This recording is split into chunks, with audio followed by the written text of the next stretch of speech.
The most important thing about any of this, really, regardless of which option you choose, is that viewers like to see you express yourself. And literally just a frog and other VTubers have like very extensive designs. It was a little bit in my head at the time where I thought like, what am I doing here when all these other people are way more creative and talented than me? But I was wrong. And like, of course, with me, like, I'm not the very typical example of a VTuber because I'm just a frog, right? I'm just this very simple two-tone, almost stick figure of a frog. A lot of people are just doing things differently, and you could just kind of do whatever you want. There's no real rules about how to be a VTuber. You could just do whatever the heck. The only hardware for most VTubing is just a webcam. And what a lot of people use like a phone camera because some software can actually take advantage of things like Apple's Face ID, which according to all the VTubers has like the best tracking. So if I move my head, like the eyes and the mouth move differently, or parts of the body of the frog move in different ways. And VTubing did a lot to like reignite my love for streaming because of all of these new friends that I made and all these new things I could do that I'm producing right now that will, come out eventually. Through this conversation, what I've loved is you just made VTubing extremely approachable and accessible to a lot of people that have been thinking about it and just had a lot of open questions.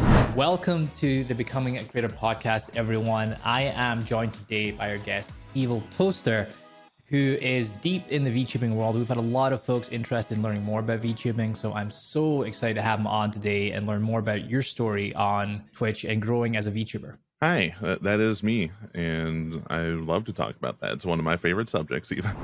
What is one thing that you wish you knew about being a VTuber before starting? Oh man, the easiest thing to say is that there's just no rules. Like, a lot of people will say, if you talk about VTubing, like, if you look at the biggest VTubers, you kind of see some common trends of how a VTuber is supposed to not just like act or present, but also just like what kind of stream that they have and like what kind of content they do. But really, when you look into it and look at all the VTubers, like, everyone does things a little bit differently, and some do things very differently. And like, of course, with me, like, I'm not the very typical example of a VTuber because I'm just a frog, right? I'm just this very simple two-tone, almost stick figure of a frog. A lot of people are just doing things differently, and you could just kind of do whatever you want. There's no real rules about how to be a VTuber. You could just do whatever the heck. Yeah, one of the things I've been so inspired by is just the creativity that has been unlocked by I think it's like just completely uncapped, the creativity, especially on a platform like Twitch. There's so much more you can do. I was always interested in VTubing when it started getting popular on Twitch, like 2.5 years ago. VTubing has been around for a lot longer than that, for sure. But on Twitch, and especially in like Western audiences, VTubing only really started picking up about 2, maybe 3 years ago. And it got my attention because some of my friends who I've known for longer than that, especially in the Overwatch scene, started to VTube and stream with their VTuber model. And I was like, wow, this is really cool and interesting. How do they do it? As I just started following my friends do this VTubing thing, and I watched them explode. Like, they literally went from like 2-digit streamers to like 4 to 5-digit streamers, like within the course of a year or two. Like, it was crazy. And to be clear, you were already streaming at this point, doing a lot of normal content, like normal face cam, doing Overwatch. Like, I've been streaming for 5, almost 6 years, and mostly played Overwatch. Nowadays, I'm playing Apex Legends, and a lot of VTubers are playing Apex Legends. So you saw your other Overwatch streamers starting to adopt VTubing, and their viewership was going up, and that's when you were like, wow, maybe I should try this out? Or did you like watch it for a while first? At first, I didn't think that it was for me, mainly because I didn't think I could be creative enough to like think of like, what would my model even be, So I didn't really even try. The frog has actually been a thing on my channel since like the dawn of it, really, because it just kind of became like this inside joke because my community watched some videos on Discord one day, and there was this funny looking frog, and everyone laughed at it. And then everyone was like, why don't you make this an emote? And I was like, you know what? Fine, whatever. I'll just do whatever they want because I don't care. It looks fine. So I made the frog an emote, and then everyone's like, "This is my favorite emote." And I'm just like, "Why? It's just a frog." And then sure enough, it just kept getting memed into my brand. And eventually the frog was just everything. And then VTubing came around. And then once all of my community started seeing all these other VTubers and my friends who were doing it, they were like, "Why don't you VTube as a frog?" And I was like, "Wow, that sounds ridiculous. Why would I ever do that?" But sure enough, like some of the people in my community, they make these models. Like they do the rigging, they do the art and all that stuff. So they have like this knowledge.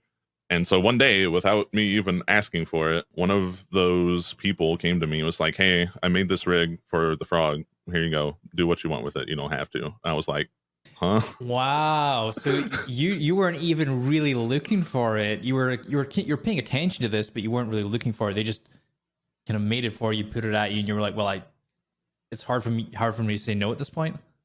Yeah. Well, I did say no at that point because I didn't really feel like I was going to do any VTubing, but I was just like, this is neat. I'll just keep it on my computer if I ever feel like it later. And one day I did feel like it. How long did you sit on that for? Oh man, it must have been like 1 or 2 months or something. Like it was a good amount of time. Is that person still a big part of your community? Oh yeah, it was Big Ham. She still does VTubing work actually, and she's an artist, and she's a VTuber herself. She's a hamster. That's super cool that like one, she's still a part of it and was able to start this off for you. For a lot of the listeners that are just starting out their journey, or they're a little bit earlier, they're thinking about things like, should I even have a cam? Should I maybe have a model? Like they're thinking through this. I mean, you've been doing this now for like 5 years, and you've tried different aspects, no cam, Yeah. with the model. Do you have any like thoughts that they should consider? Like, does it matter? Does it impact growth at all in terms of like having a model or a face cam? I think that the most important thing about any of this, really, regardless of which option you choose, is that viewers like to see you express yourself. And one of the best ways that people can see how you are feeling and what you're trying to express is through your body language and like your face. And that is a big reason why, of course, a lot of people like webcams, because, if something happens in a game or you're watching a video and you have an emotion, then people can see it and they could feel it. That's what makes people relate to each other, being able to know how each other are feeling through that kind of language. And that's why a lot of people will tell you that, it's important to have a webcam, and because, people want to see your face so they know what you're expressing. And of course, VTubing has kind of opened a gateway for people to be able to show that kind of expression without actually having to show their real face and their identity. Getting into that a little bit, you had a couple of tweets about feeling like out of place as a VTuber initially. It didn't look like some of the other people you were playing with. Like you didn't look like the typical humanoid avatar. Like you had your identity. In the last, I would say, I think you said like the last year, you've kind of grown your confidence a lot more as a VTuber. How did you kind of wrestle with that and get to where you are now, which is you're feeling much better in your avatar or your identity? That's a really complicated one. It goes really deep because part of it is on the surface level, like you said, like my model is not typical. I also just wasn't even like going down the same route of character design because I'm literally just a frog, and other VTubers have like very extensive designs. That kind of effort kind of just automatically conveys to other people that are like, oh, this person is putting this much work into it, so they're this serious, or it's things like that. And that kind of dynamic, it was a little bit in my head at the time where I thought like, what am I doing here when all these other people are way more creative and talented than me? So you had imposter syndrome. Yeah, a little bit, but I was wrong because very quickly I realized that people were actually very welcoming to the idea of making new friends. And VTubers have this very common fear of like, they're all terrified of each other, but they all want to talk to each other. So there's like a vulnerability that like, and an authenticity they're showing up with that typically they wouldn't. So it's very uncomfortable, and they kind of hope that people understand them or get what they're trying to do. Right. One of the things you mentioned was just the community being fundamentally different, or you found it to be different and much more inviting in VTubing than before when you were predominantly doing Overwatch. Mm-hmm.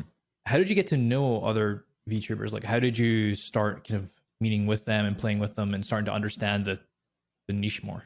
At first, it was pretty slow and also terrifying because I was not. I was basically like every other VTuber, where I was just like, I don't want to just go to this other person and be like, hey, do you want to be friends and talk to each other and play video games? Like, it feels weird and awkward. And a lot of people, especially in just all of Twitch and this creator space, people will do things like that. Like, they will network with this kind of ulterior motive where people are just going to other people with like a higher level of clout because they want to get something out of them. They take all of these relations and try to break it down into value. And that is dangerous, and that can go into commentary on how capitalism sucks the love out of all of our relationships and stuff like that, which is very higher level discussion we don't need to go into. When we start thinking of how certain relations are to be put into like dollar value, and someone says, oh, I only have this level of fame or viewership or follow count, there's no reason for me to talk to someone else who has this much higher, because that would be like some unfair dynamic. It completely loses sight of the fact that they're just another person. But it turns out most people are just not like that. When I started VTubing, I didn't really know anyone. And I really just spent like literally hours every night. Just like, I was playing Apex Legends at the time, still am. But at the time when I was getting into Apex, I would literally just, whenever I had free time, I would open up Twitch, I would open up the Apex category, and then I put in the filters, you know, the VTuber tag. And I would just look like, okay, who is a VTuber that plays Apex? And I would just look at every single one that was live at the time. I would just be there and I would watch their streams. And if I liked them, I would say hi. And then I would just hang around. And then eventually after that, like, I'd follow them, they'd follow me, and I would message them, be like, hey, you want to play? And then blah, blah, blah. But if you're a content creator and you want to make friends with other content creators, you don't actually got to be afraid of anything. You should just do it. That is my life hack, the infinite friend glitch. Just talk to people. Yeah, put yourself out there. I think it goes back to your original point around just being authentic. Like, being yourself is a great way to do it. One of the things I really wanted to dig into, because we got a lot of questions about this, was just exploring the model world. And you mentioned earlier you went in with a 2D model versus like, you know, PNG or the 3D model, like high-end side. When you're upgrading your model, you're thinking about that right now. What are the kind of costs that are associated with thinking about upgrading your model? Because I've heard a lot of questions coming in from our community where they're intimidated by the cost of VTubing. Mm-hmm. It's always going to depend on things like the complexity, the amount of hours it would take to draw the model, to rig the model, and anything else that you have that you would add into it, such as other outfits or expressions, and then things like branding assets, your overlays, your panels, any screens for your stream, things like Twitter headers, or any other kind of video work. A lot of people do music videos or lore videos. The cost can add up, but it's just depending on how much you want to do. And I wanted to drive home that point that I made like when we started about like, there's no rules, because you don't have to go into debt to VTubing. Basically, a lot of people have this idea that like they can't get into VTubing at all because of this cost or this barrier of entry. Of course, the first thing I say was like, well, okay, look at me. Like, this model, like, I mean, of course, my friend made this model for me for free, but that's because I'm pretty sure she threw this together in like one day. Like, for this model in particular, it probably wouldn't have costed more than $100 or $200. Other artists that will produce and fully rig like more cartoon chibi style models, kind of like this, but like it still has like some physics and details and stuff like that. And all of that can be like anywhere between like $400 to $600, usually under $1,000. Now, when people start talking about the really expensive stuff, like they're looking at models with fully drawn head to toe, a designed outfit, fully rigged face tracking, all of that stuff. That's going to depend a lot, of course, on the person. But I think these days, the fair price range for like a model, like the illustrator, someone that makes a VTuber model specifically has to like make it in a way for the rigging, because you can't just like draw one image and be done. You have to like have everything layered. Like every single part of the illustration of the model has to be layered and separated, so that way the person doing the rigging can take each layer separately and move it and give it physics and, you know, parameters to move with the face tracking. So it's more complicated than just drawing the character, right? I want to ask an ignorant question because I won't be the only one that's thinking this.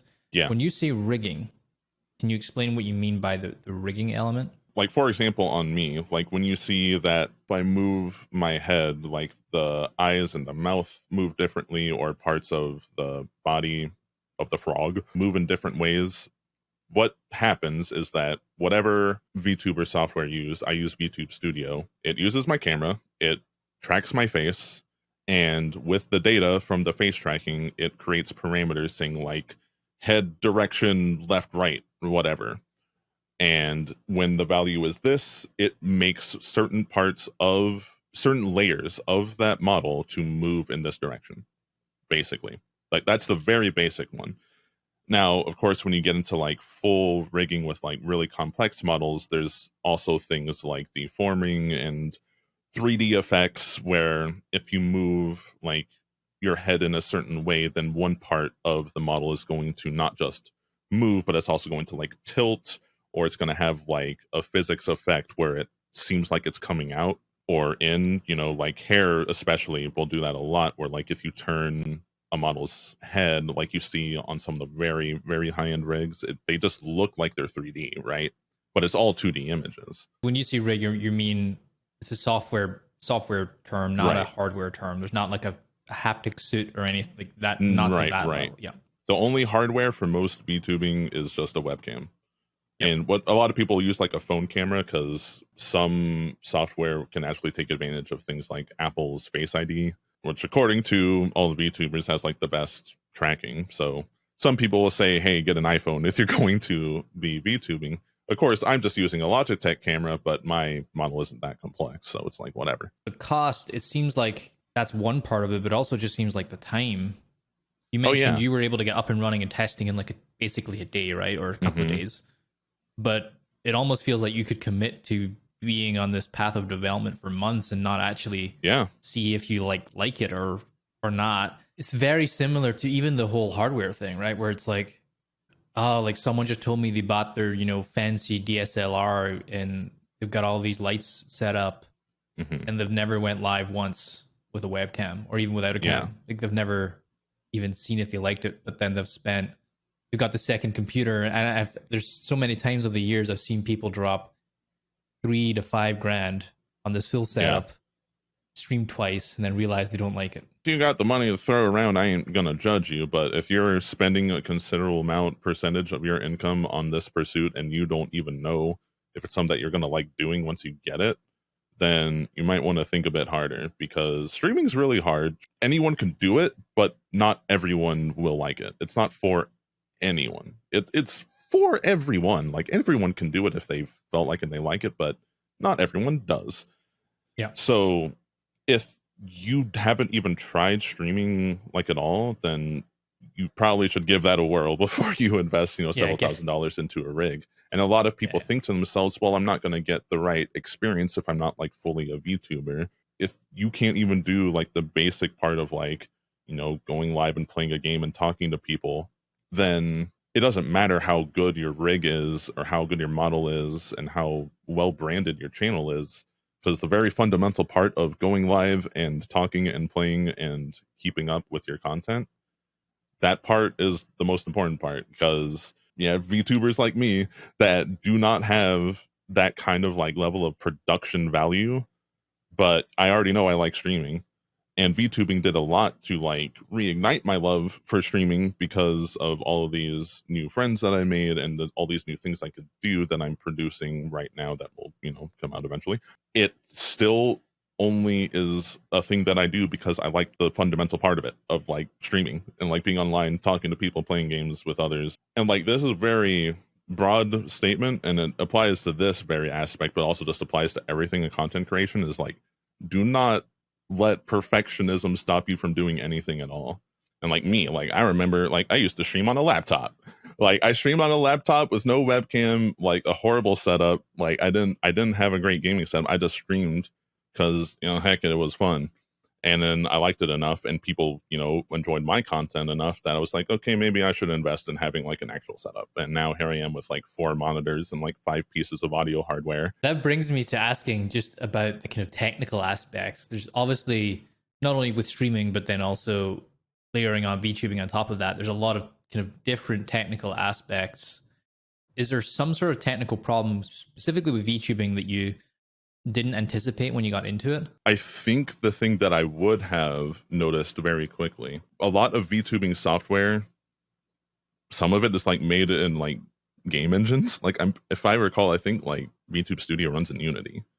Yep. And because of that, if you're going to run VTubing software on the same computer that you're running OBS on and a video game on, you basically have 3 very intensive processes going on at the same time.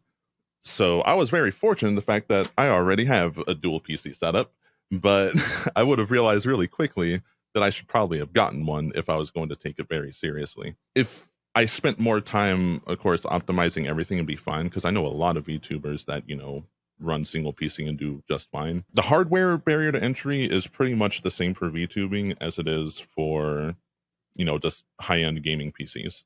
Like if you're gonna game on high-end graphics or whatever, you probably already have everything that you need to VTube, as long as you also have like a camera. Or you could also do what some other people do and just offload that work to an iPhone or an iPad even, or any mobile device. Split up some of the resources, right. Yeah, because if you just run your VTubing software on a mobile device or a tablet, and then you just feed that in through, any connection or even NDI, if you wanted to get real demonic, then you don't really have to have that load on your PC. So there's a lot of solutions. And basically, if you can stream without VTubing, there's solutions to stream with VTubing already.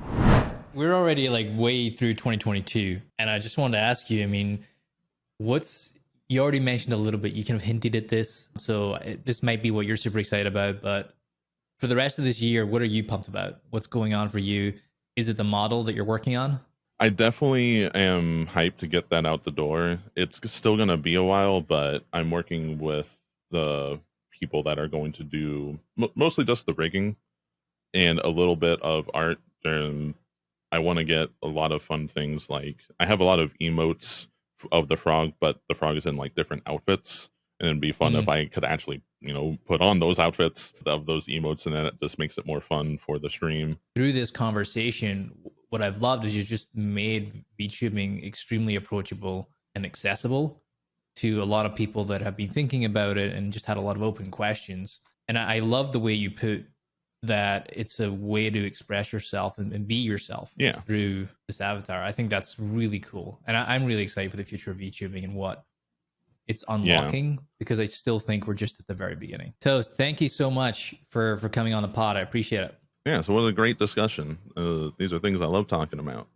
And I talk about it a lot on my own channel even. Yeah, where can people find you if they're looking to find you after this? If you need more frog content in your life, then you can find me on twitch.tv/EvilToaster. I stream a possibly unhealthy amount almost every day. I also am on TikTok, EvilToaster_, where I do sometimes post stuff, and I'm working on posting more consistently there.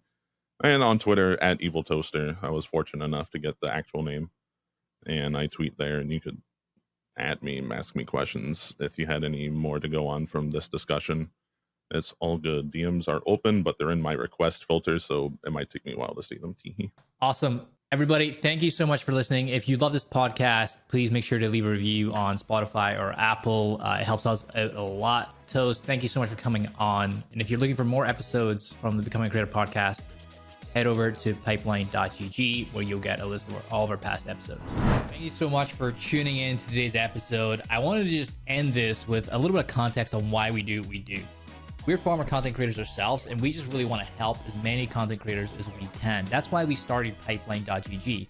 It's a platform where you can find other like-minded creators and learn from the pros who have already been there. Get step-by-step guidance so you can avoid all the mistakes that we made in the beginning. If you love the episode, there's going to be even more inside of Pipeline. So check it out. Head over to pipeline.gg.